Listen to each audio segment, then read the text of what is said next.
तर छत्रपती संभाजीनगरमध्ये घरगुती गॅससाठी एजन्सीजमध्ये मोठी गर्दी होतीये। सिडको बस स्टँड परिसरातील भारत गॅस एजन्सीवरती गर्दी झाली आहे। गॅस सिलेंडर ऍप्लिकेशनवरती बुकिंग होत नसल्याची तक्रार आहे नागरिकांची।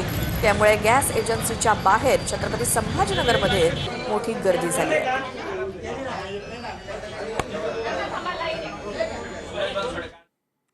तर जालन्यामध्ये व्यावसायिक गॅस सिलेंडरचा पुरवठा ठप्प झालाय। हॉटेल चालकांसोबतच इतर छोटे मोठे व्यावसायिक देखील संकटात आहेत। 2 दिवस पुरेल इतकाच गॅस पुरवठा शिल्लक असल्यामुळे व्यावसायिक चिंतेत।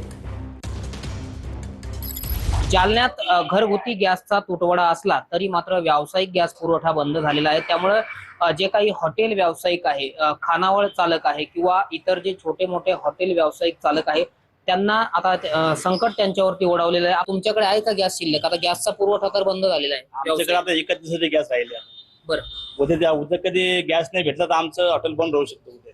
म्हणजे केवळ आजचाच दिवस तुमच्याकडे गॅस पुरेल इतका शिल्लक आहे? आजचा दिवस गॅस शिल्लक आहे। बरं, आता उद्या जर गॅस नाही मिळाला तर पुढचं नियोजन काय मग तुमचं? आमचं उद्या कधी गॅस नाही मिळाला तर आम्हाला उद्या हॉटेल बंद करावं लागेल। म्हणजे तुमचं आर्थिक नुकसान तुम्हाला सोसावं लागणार? स्वतः लागेल। जालना शहरात प्रामुख्याने अनेक छोटे मोठे हॉटेल चालक आहेत, त्यांना सुद्धा हा सामना जो आहे तो आता करावा लागणार आहे।